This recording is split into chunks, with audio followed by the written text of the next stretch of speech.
So like anything else, practice makes perfect. It's so important that a person who wants to utilize relaxation exercises and really benefit from them must practice them during the day at a time when they are not feeling particularly anxious.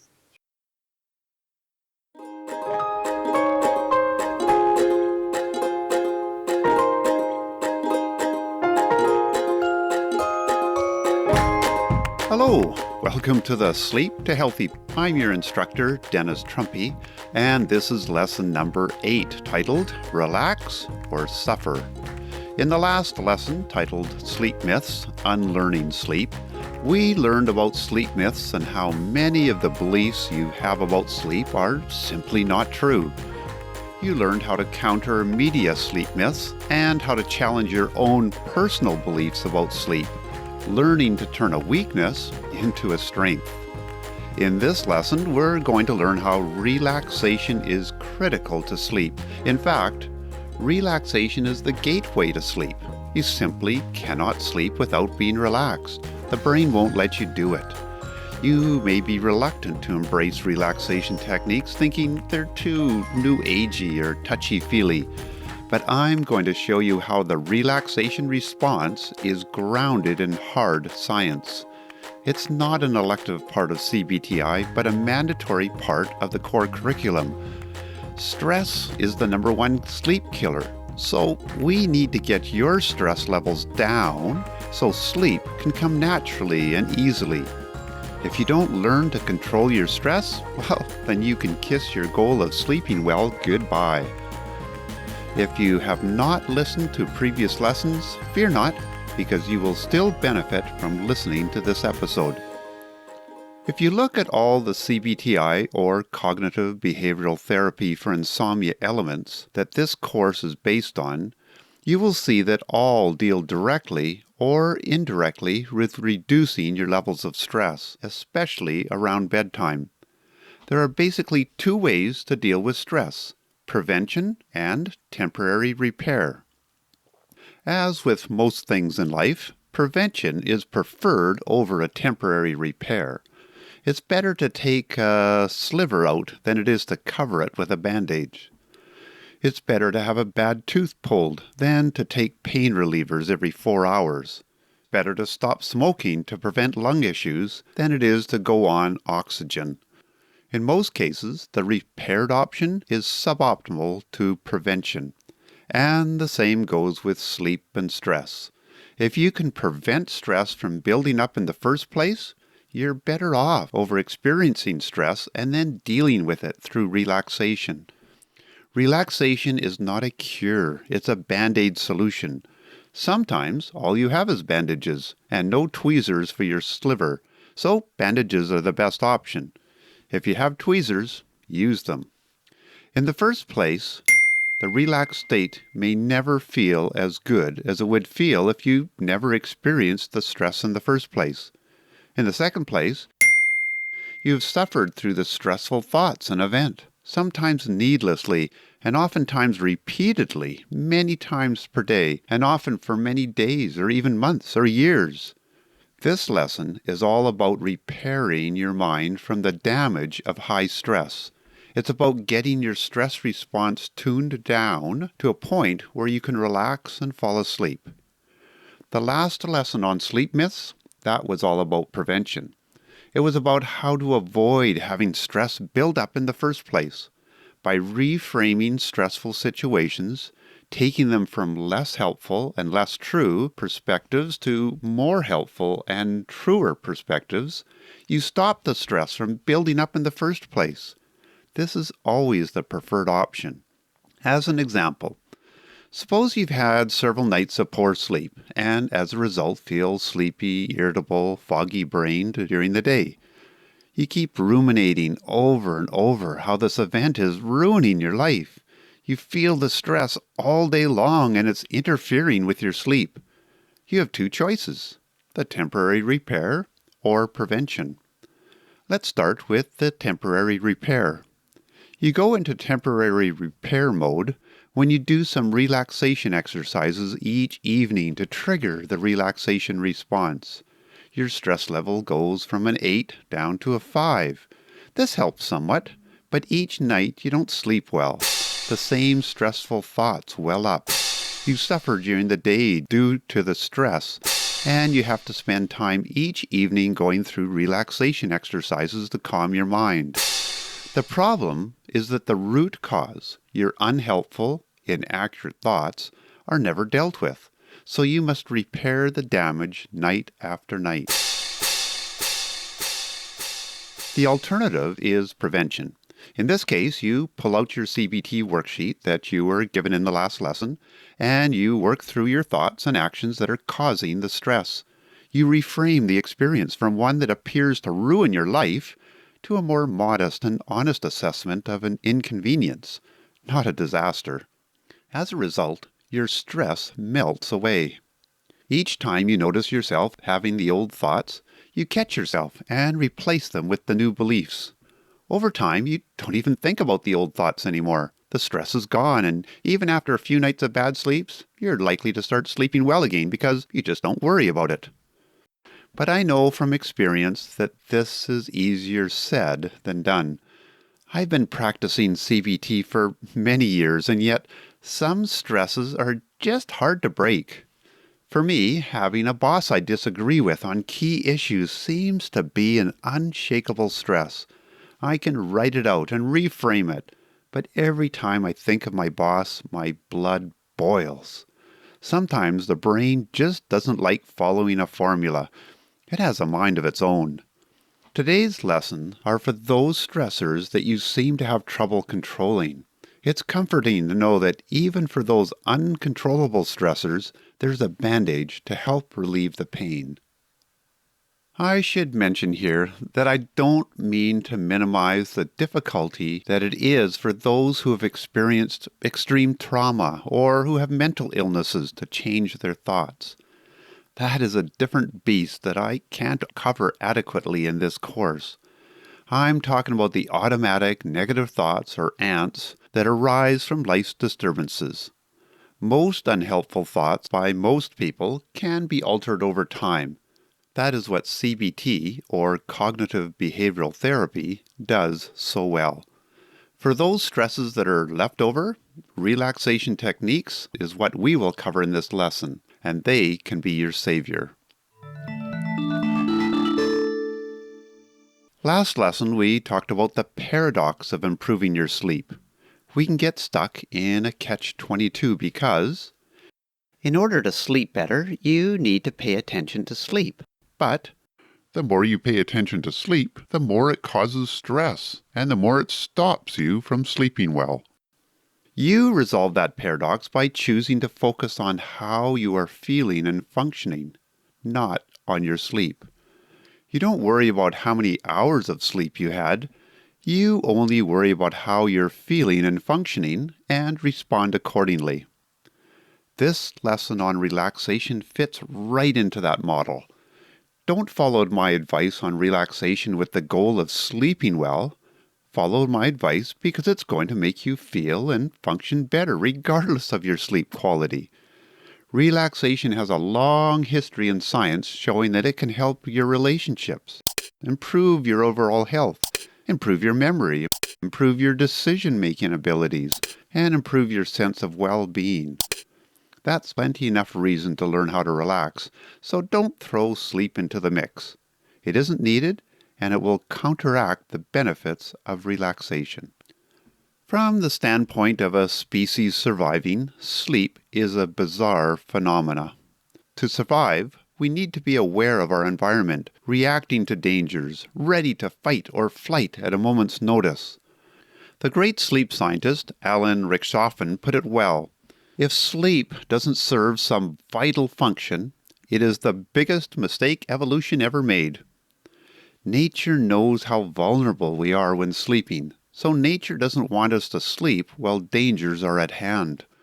Stress is a reaction to a perceived danger. In our tribal days, dangers were physical, a poisonous snake, a lion, an enemy tribe.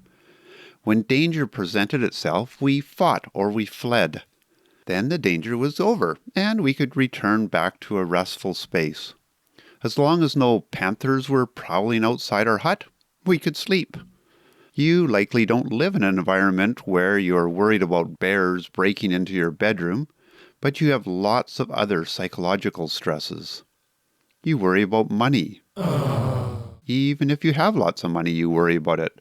You worry about your relationships with those you care about. Do they still like you? What did that look or tone of voice mean? Will they abandon you? Do they have a hidden agenda? How are people responding to my social media presence? You worry about your job. Is it secure? Do your coworkers like you? And do they think you're competent? Where is your career heading? Or will you get promoted? Are your contributions being appreciated? You worry about your health. How long will you live? What does that new feeling or lump mean? Am I vulnerable to the many illnesses and diseases highlighted in the media? You worry about your world.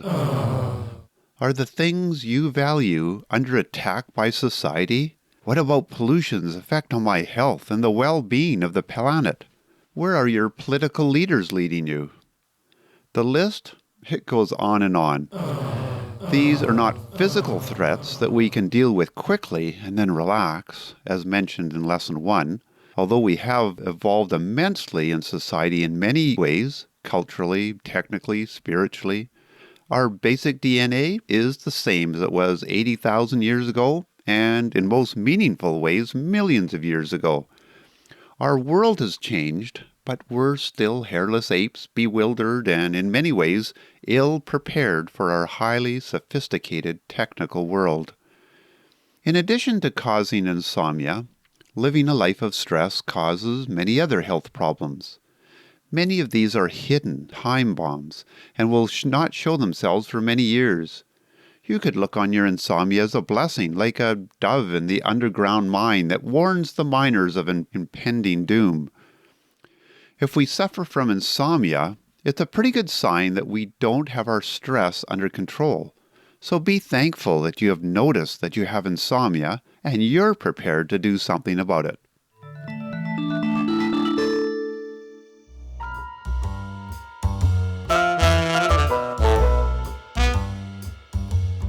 I would like you to learn about a very helpful concept with regard to relaxation and sleep. Back in Lesson 2 on sleep, we learned about the sleep stages. The deepest sleep stage is called N3. It is when your brain is at its quietest. Your brain waves are very slow. You're oblivious to the world around you in a deep, restorative sleep. So, imagine a horizontal yard or meter stick out in front of you. And at the 0 point on the left side of the stick is this N3 or deep sleep, the quietest your brain can be in its natural state. Now, way over on the far right end of the stick is the opposite. That's your brain in flight or fight response, or hyperarousal. This is what it would be like if you were being chased by a bear or confronted by an armed robbery. Your breathing would be rapid and shallow. Your heart would be racing. Your brain would be lit up, firing on all cylinders. Let's call this a level 10. Deep sleep, level 0 on the left. Flight or fight is 10 on the right. Now, between these two extremes, there's a continuum.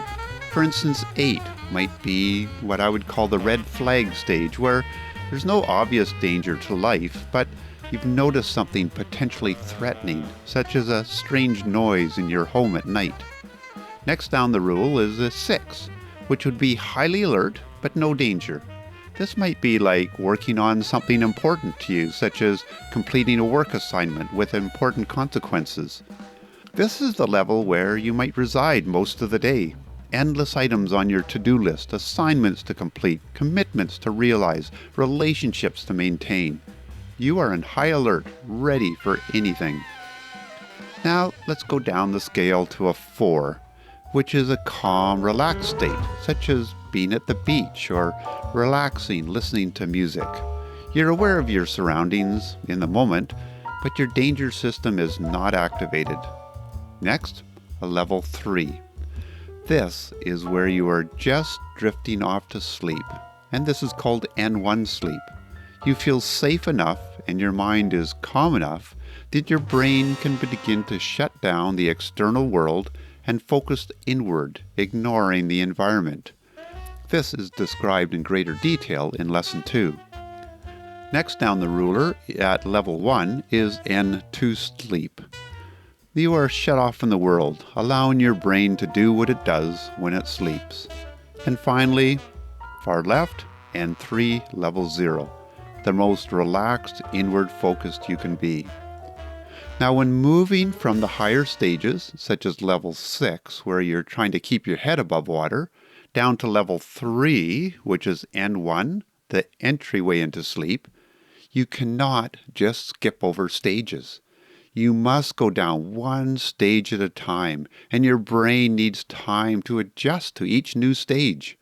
You simply cannot jump from a 6 of high alertness down to a 3 of N1 sleep. That is why it's critical for you to be at the relaxed stage, 4, for about an hour before bedtime.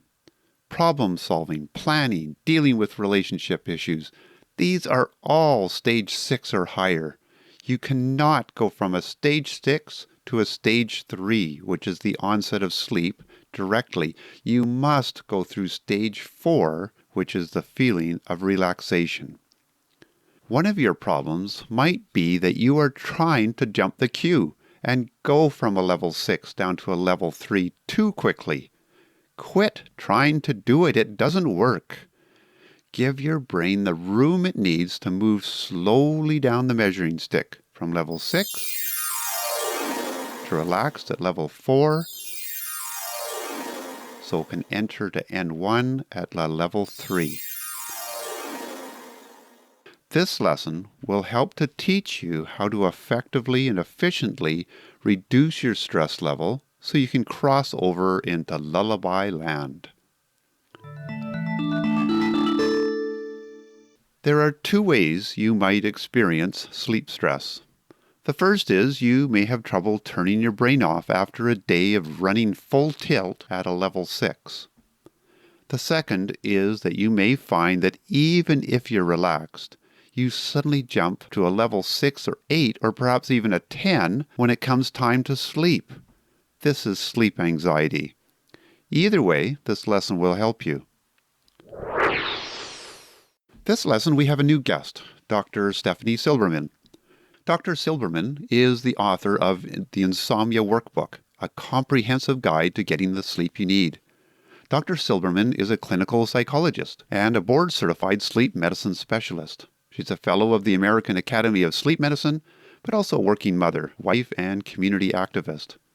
I interviewed Dr. Silberman some time ago, and we will hear some excerpts from that interview during this lesson. A link to the full interview is on the sleeptohealthy.com website. So this is Dr. Silberman on the 2 types of stress. I just always tell people that you cannot be anxious and relaxed at the same time. Most people who complain to me that they have trouble sleeping are experiencing some level of anxiety. Now, some people have anxiety that's throughout the day and may be caused by various factors, and other people do not. Other people only have anxiety about sleep. This has been a problem for them. It's being maintained by the different behaviors that they have during the day and that they're maintaining. They get into bed and suddenly that anxiety comes in. They're saying, how many hours am I going to get tonight? I'm looking, at the clock every 5 minutes. I'm getting more and more frustrated. That's why it's so important for a person to practice relaxation exercises, deep breathing, meditation, doing scripted exercises, and make sure that they find ways to relax before getting into bed. Your body and mind's response to stress is called the stress response, sometimes called the flight or fight response. The flight or fight term is because your body and mind prepare to either flee from a danger or stick around and do battle with the threat. When your fight or flight response kicks in, your body and mind respond in several ways. Stress hormones such as adrenaline are released.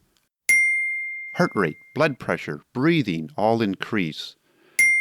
Senses such as hearing, vision, touch become more sensitive.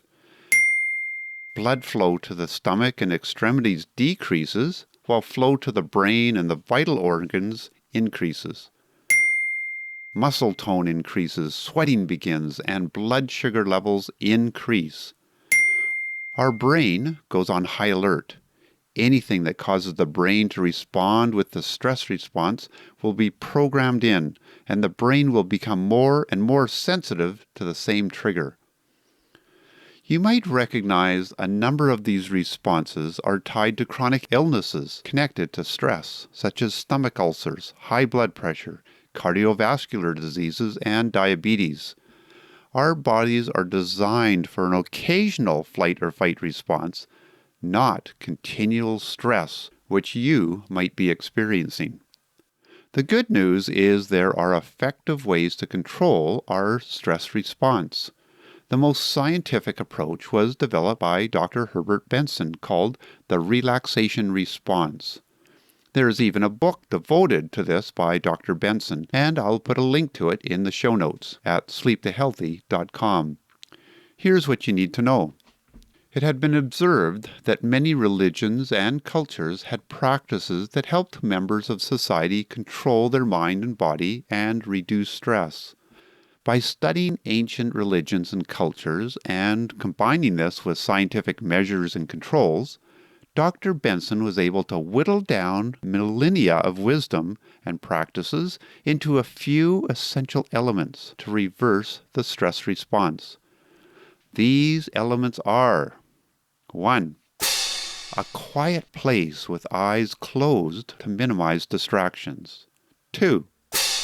A comfortable position and muscular relaxation. 3.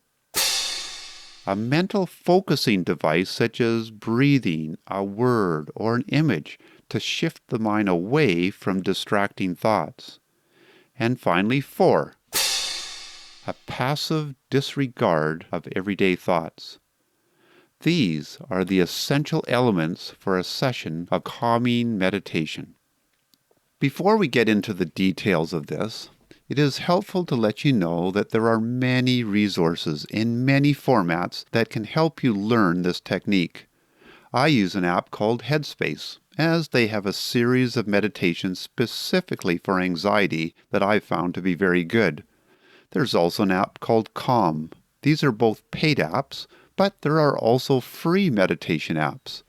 There are podcasts now that have meditation for sleeping. There are audiobooks, and you can probably find classes at a nearby community college. In addition, most religions have meditations designed to calm and bring inner peace. I want you to know that there are many options because meditation is a very personal experience.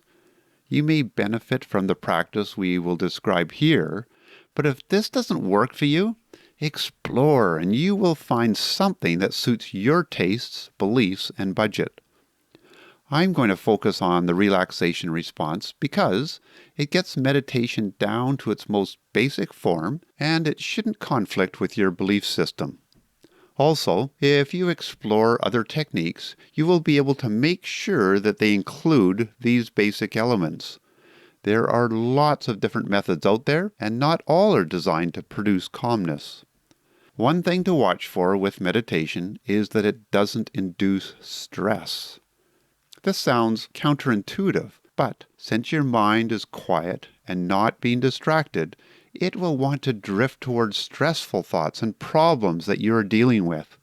Minds are wired in many different ways, and we have different past experiences and understanding of how the world works. Different forms of relaxation will work to different degrees for different people.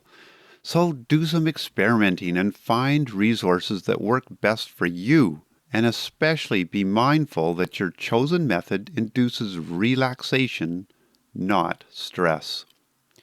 If you're trying to meditate by yourself, unaided, and you find that it's just creating stress, then consider a guided meditation where you listen to someone guiding the meditation. For me, I tend to drift towards stressful thoughts when I try to meditate by myself, so I like a semi-guided meditation where a guide interrupts from time to time to get me back on track. Here is what Dr. Silberman has to say. It's funny because out of all the relaxation exercises that I recommend, the progressive muscle one is actually my least favorite. That's just a personal kind of thing. I don't like the tensing up of the muscles first and then relaxing them. So I prefer one that I have in my book and that I give to my patients as an audio, which is just relaxing as much as you can and very focused on the breathing. I'm not going to do a meditation in the podcast, as finding the right meditation is too personalized, and I'm unlikely to have the one that works best for you. Instead, head to my website at sleeptohealthy.com, and I'll have some links to several different relaxation resources. As an example of how relaxation is a very personal choice, here is Michael Schwartz's take on relaxation. And then a second technique for purposeful relaxation is something called progressive muscle contractions. And this is sometimes referred to as the Jacobson technique. And this was developed by a psychiatrist back in the 1800s, I believe, who was working with patients and needed them to relax so he could help them with talk therapy, psychotherapy. And he found a simple technique really helped, and that was having them lie down and in his office on a cot or something like that. And he would have them go through their bodies slowly, sequentially contracting and holding different muscle groups. And it might take 3, 4, 5 minutes. And he found that his clients were much more relaxed at the end of this technique, and he was able to then converse with them and help them with their problems. So progressive muscle contractions is very simply that. It's going through your body slow and steady, contract and hold, and then relax one muscle group after the next. I like to encourage my clients to repeat each muscle contraction. So they do, maybe start with hand squeezes, kind of 5 seconds on, 5 seconds off, and then repeat it.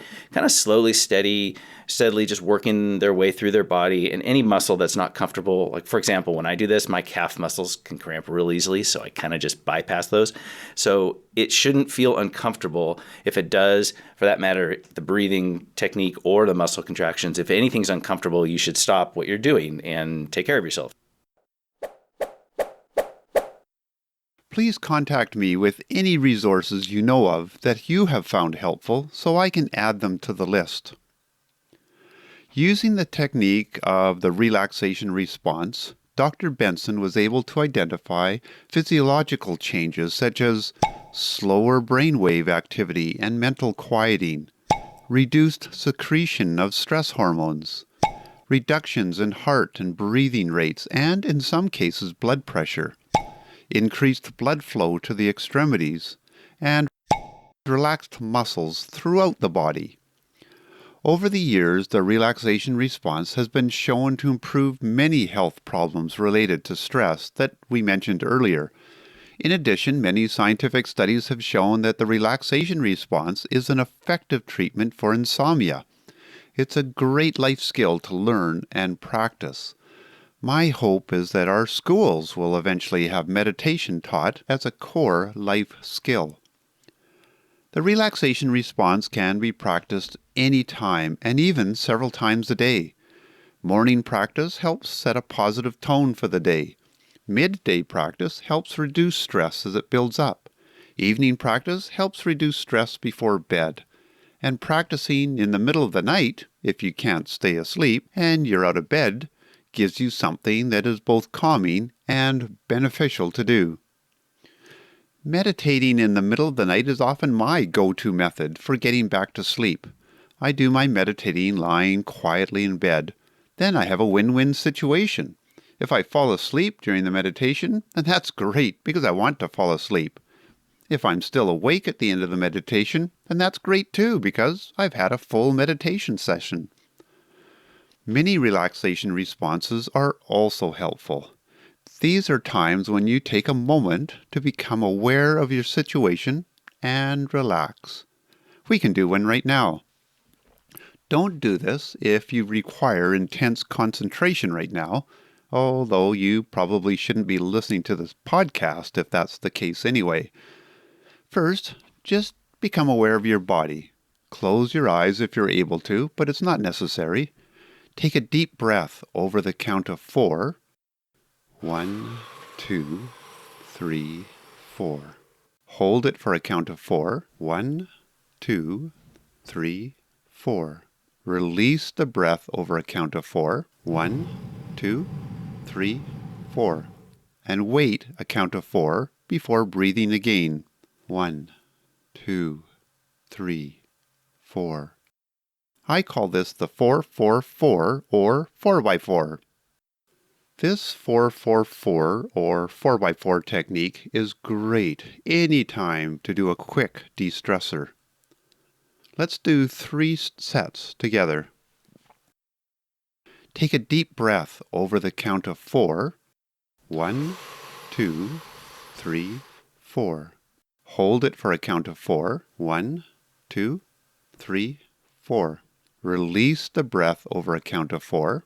1, 2, 3, 4. And wait a count of 4 before breathing again. 1, 2, 3, 4. 1, take a deep breath 2, over the count of 4. 4. Hold it for a count of 4. 3, 4. Release the breath over a count of 4. 4. And wait a count of 4 before breathing again.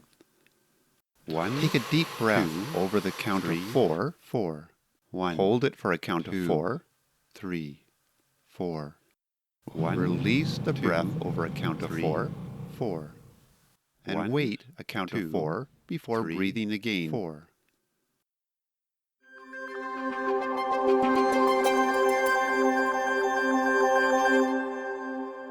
You can do as many as you have time for. Feel your body's response to the 4x4. If you feel a sense of relief or de-stressing, then you needed it. You might also notice that you're able to focus more sharply afterwards. I find it helpful when driving on the highway. Meditation is not meant to put you to sleep. It is meant to sharpen your awareness of your current situation. Now, sense the muscles in your face, in your neck, in your shoulders, and in your gut. Also check your tongue. It should be resting at the bottom of your mouth, not pressed up to the roof. It's good to learn where you hold your tenseness. If you feel tenderness, relieve the tension by either stretching the muscle or just allowing it to relax. This whole relaxation drill can be done in less than a minute, but the longer the better. You can practice the 4x4 before doing your regular relaxation response routine as a warm-up. The trick with the mini stressors is to do them several times a day.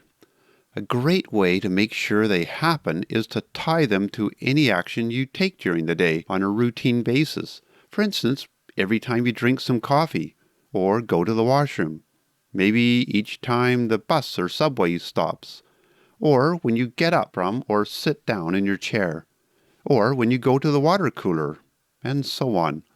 Just pick 1 or 2 activities that you do regularly during the day and match them up with a 4x4.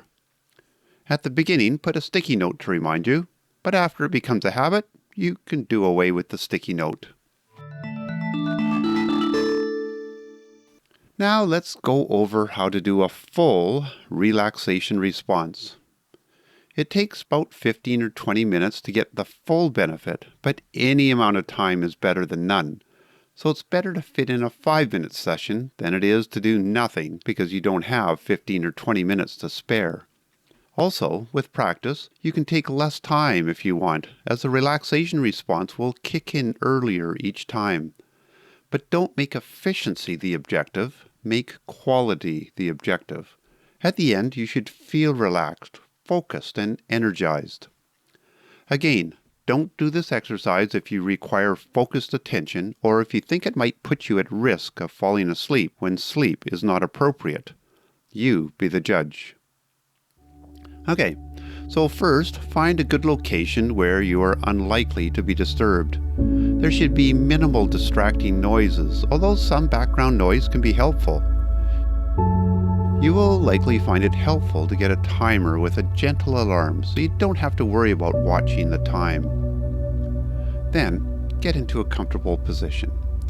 This should not be lying down unless falling asleep, such as in the middle of the night, as I described earlier. It can be sitting in a comfortable chair or sitting on a cushion on the floor. Close your eyes to focus inwardly if appropriate and minimize distractions. If you can't close your eyes, that's okay too. Take a few of the 4-4-4-4s. Put your hand on your belly. You should feel it move up and down or in and out. If you don't, then you're breathing with your chest, not your diaphragm. You want to be breathing with your diaphragm or your belly. Change your breathing so that when you breathe in deeply, your belly moves in and out when you exhale. This may take some practice to get used to, but it's important. First, focus on the environment around you with your senses other than your eyes. Note what you can hear, feel, smell, and taste. Use your mind's eye to scan the area around you, seeing what you can remember about your space. Be aware of what you feel through your skin, the pressure of parts of your body that are touching surfaces, and any itchiness or pains. Don't worry about any pain or unpleasant sensations. Just notice them and move on. Next, do an internal body scan, starting at the top of your head and working down, or starting at your toes and working up. Either way works fine. Use your mind's eye to scan the inside of each major part of the body from one end to the other. Don't worry about what this should feel like or be like, or how quickly or slowly you should go. Just do what feels right. There's no right or wrong way, just your way. It should not feel stressful. Don't worry about anything unpleasant that you notice. Just note it and move on. As you scan your internal body, note any areas of tenseness or pain or any other sensations. Just note it and move on. If you have an area of tenseness, you could pause for a moment and try to relax that area. Now focus on your breath, but not your breath in general. Pick a particular part of your breath that seems to be most noticeable. It might be the transition between inhaling and exhaling, or it might be the sensation in your nose as you inhale, or it might be the sound of the air rushing out. You don't need to control your breath, just breathe normally. You might find it helpful to put your hand on your belly and sense the rise and fall of your tummy. You might also find it helpful to counting 1 on the in-breath, 2 on the out-breath, and counting up to 10, and then starting all over again. Or pick another number to count up to, even just 2. Whatever works for you is what is right. During this time, you may experience monkey brain. This is when your mind will relentlessly wander off from the task at hand, which is to focus on the breath. Even though it can feel like you're failing because you're not staying focused, this is actually good news for a few reasons. First, it makes you aware of what your mind is doing. Most of us are on autopilot and so absorbed in our thoughts that we don't realize what our minds are doing. We don't observe it from a detached or third-person perspective. The relaxation response is an opportunity to get an airplane-type view of what's happening. If you're new to this, you will be shocked at what you see your mind is up to. Secondly, it gives you an opportunity to have some control. You do this by noticing what your mind is up to, what it has been distracted by, and then gently, very gently, returning it to the breath. Thirdly, it can raise your awareness of what is important to your mind. You can use a method called noting, where you note whether the distraction is a thought, such as supper plans or anxiousness about a purchase, or a sensation, such as a pain or itch or uncomfortableness. You could also note what category it falls into, such as work or relationship, or something that you have to remember to do. You could note the emotion attached to it, such as whether it's pleasant or unpleasant. You could label the emotions, such as frustration or impatience or joy. If you use noting, don't analyze the distraction. Just note it, give it a label, and return back to the breath. And fourthly, it gives you a chance to choose a different line of thought that is less distressing than you might be thinking or feeling at the time. Even under high stress, or perhaps especially when under high stress or anxiety, it's useful to take a deep breath and realizing that at least at this moment, life is not as bad as it seems. You're alive and breathing and coping. Some call this centering. It is a gentle reminder that you're not what is happening around you, or that you are not fully defined by what you are thinking or feeling right now.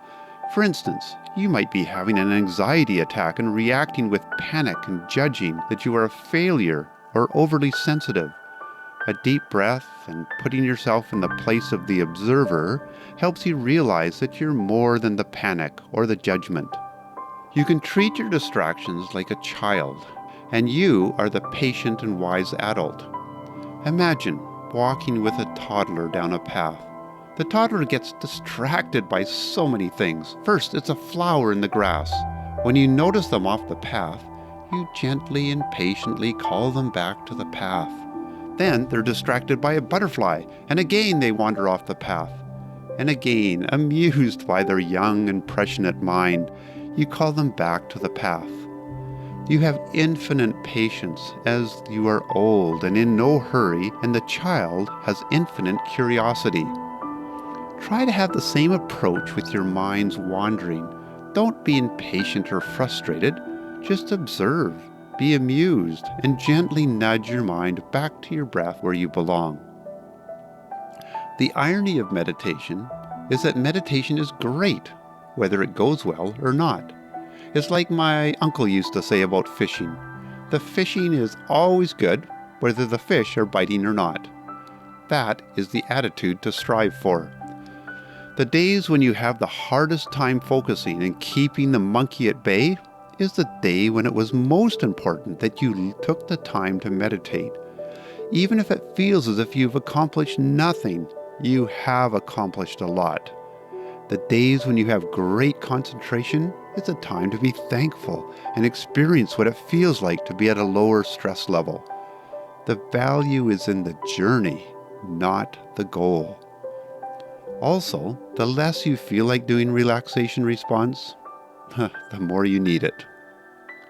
At the end of the focusing on the breath, take a moment to ease yourself back into the world. Notice the environment around you and through your senses. Take a 4x4 or two. Open your eyes, congratulate yourself for putting your needs at a high priority, and go get back to life. I would like to give a couple of tips for success. I read Dr. Benson's Relaxation Response book as a university student way back in the 70s when it first came out. I still vividly remember the awkwardness and weirdness of those first steps into the relaxation response. I've been doing this on and off for a very long time now. So here are my tips for success. First, in terms of setting goals for doing the relaxation response, when it comes to something like this that you probably have a bit of resistance to committing to, I'm a keen believer in setting very, very low goals and then exceed them. I would set the goal of just showing up.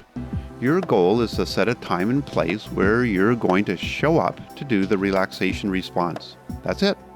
When you show up, you can decide to do a mini relaxation response like a 4x4 or a 5-minute meditation, or even to give yourself permission to walk back out and not feel guilty. In fact, I encourage you to walk out without doing anything at least once to prove to yourself that it's not a gimmick, that you can walk out and still feel fine about your choice. Afterwards, set another place and time, or you could commit to a regular place and time, perhaps at first every few days. What you will find is that if you show up, you will nearly always do something. And that something will bring about a positive experience. And that positive experience will lead you to wanting to repeat it, or perhaps even grow it. And before you notice it, you're achieving the goal that you never set. I've used this practice to great effect at things like going to the gym. The second is to consider using audio track, at least for the beginning. Even a chime that goes off every minute or so to remind you to get back on track if your mind has wandered off is helpful. If you're listening to an audio track in a situation where you might drift off to sleep, make sure it turns off automatically, either at the end of the audio track or after a set time like 30 minutes. Otherwise, as you drift in and out of sleep as naturally comes, it can wake you up again. If you have any tips that have worked for you, please share them with me by going to sleeptohealthy.com and leaving a message. I can share your wisdom with others. And here's some more advice from Michael Schwartz. So there's one thing that everyone needs to be in order for sleep to have a chance of happening, and that is you have to be relaxed. And this is a big topic. Being relaxed is kind of the first step to falling asleep. It's a prerequisite. You can't be going full speed ahead and then expect to suddenly sleep every 24 hours. I mean, you could go full speed ahead for, 36 or 48 hours and then probably fall asleep immediately. But if you want a regular, consistent, circadian kind of sleep pattern, then you do have to find ways to get relaxed as your normal sleep time approaches.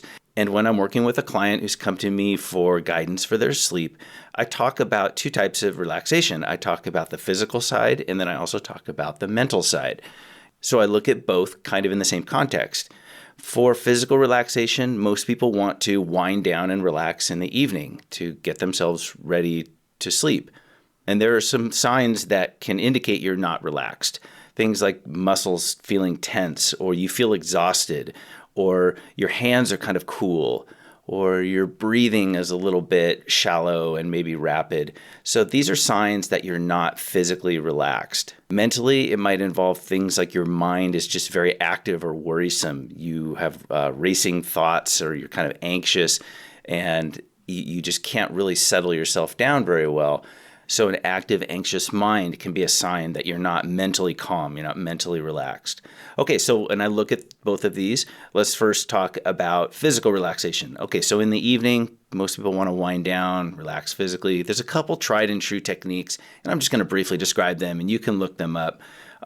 The first is abdominal breathing, which is also sometimes called diaphragmatic breathing or tummy breathing. This involves very simply breathing with your abdomen area instead of your upper chest. So when you breathe, you might notice how you breathe, and you might feel like, if you stand there and you take a breath, that you're kind of holding your stomach in a little bit, and you're kind of raising your shoulders, and you're breathing kind of more upper chest. That is not a way of breathing that humans are designed to use in long stretches of time. It's not a normal breath pattern. It's a way of breathing that moves air rapidly in and out of you, and it tends to activate something called your sympathetic nervous system. And most people have heard of your fight or flight response, and that's kind of what your sympathetic nervous system is. So it's not really a way of breathing that we're meant to be doing over long stretches of time. A more calm and relaxed way of breathing would be using your abdomen. So it almost feels like you're breathing deep into your stomach, but of course you're not. You're not putting air into your stomach, but by expanding your abdomen with each breath in, you are encouraging air, you're drawing air deeper into your lungs, and your stomach and abdominal area gets out of the way, and it looks like you're breathing with your stomach, but you're really not. And this type of breathing helps quiet down your sympathetic nervous system and generally make people feel kind of relaxed. So when I'm working with someone, I might suggest that they practice during the day a couple times, kind of get the hang of it, and maybe count out the breaths instead of doing it for a duration of time. So maybe do 15 or 20 abdominal breaths. And they should be slow and steady, feeling like they're pretty deep breaths. Again, each breath in involves abdomen kind of expanding out. So sometimes I might suggest they feel like they're letting their waistline go with every breath in, and pause slightly at the end of every breath in, and then again at the end of every breath out. The breath in, from everything I've read, should probably be through your nose. The breath out, it's kind of up to you, nose or mouth. And practicing this breathing technique in the afternoon can help reduce any kind of performance anxiety with doing this type of breathing in the evening. And it's also important to remind a client that this is not meant to put you to sleep because, of course, as I mentioned in an earlier podcast, nothing will put you to sleep. This is meant to get you relaxed, and relaxation is the first step for sleep. Again, it's that prerequisite idea. It's you have to get relaxed for sleep to have a chance, but getting relaxed doesn't put you to sleep. Breathing abdominally can be done anytime. You can do it in the evening, you can do it during the day. It's really a very healthy, natural way to breathe. And there really aren't any contraindications for most people. If you have any questions about that, always ask your doctor. Your doctor knows your health better than anyone else, and so always let them know what you're doing. One other one that I like to throw in is a hot soak. So whether it's a bath or hot tub or something like that, can be very relaxing. There's a big caveat, though, and that is that you don't want to raise your body temperature too close to bedtime because your body temperature does need to fall for sleep. And so if you spike it right before bed, then it can delay the onset of your sleep. It can make falling asleep more difficult. Also, of course, in the middle of the night, you don't want to do a hot soak of any kind. Again, because it takes a while for your core body temperature to fall back down to where it needs to be for sleep. So hot tub soaks and baths, they're great, but just earlier in the evening or even in the late afternoon, or I've even suggested to some clients who have significant trouble falling asleep that they might do a hot soak if they have time in the morning as kind of a way to start their day. So they're getting that morning light, they're getting up at that consistent time like I've talked about, and then they're raising their core body temperature. They're kind of spiking their alertness. So that's just some simple suggestions that can help with physical relaxation.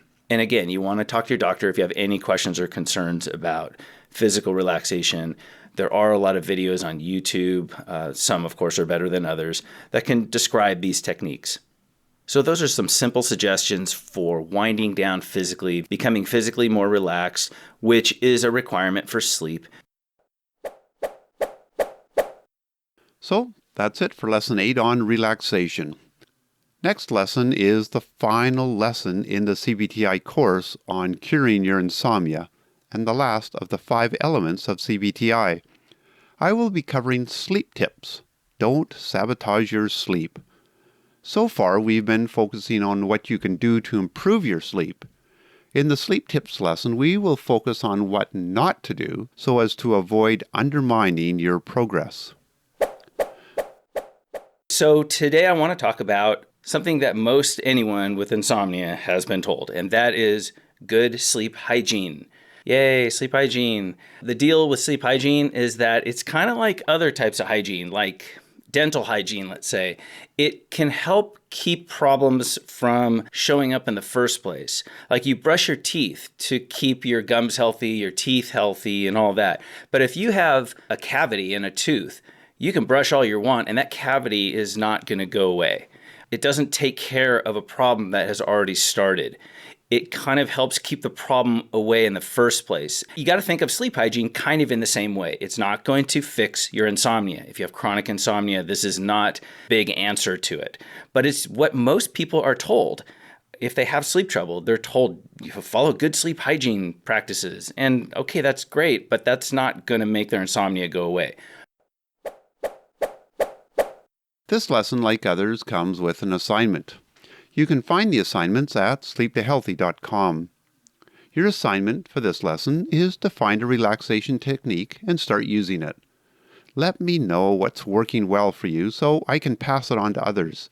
I have links to several relaxation resources at sleeptohealthy.com to give you a head start. All the instructions are at my sleeptohealthy.com website. Go there and work the plan. It's as simple as that. Well, that's it for Lesson 8. If you've been benefiting from these lessons, the best thing you can do to return the favor is to tell others about this course on curing insomnia. Do it by word of mouth, email, social media, whatever you're most comfortable with. And now my disclaimer, spoken in one breath. I hope it's obvious, but this podcast is not a substitute for advice from a qualified healthcare professional. The sole purpose of this podcast is to educate and entertain. As we do not know your particulars, we cannot possibly provide professional or medical advice. Your use of the information in this podcast is at your own risk.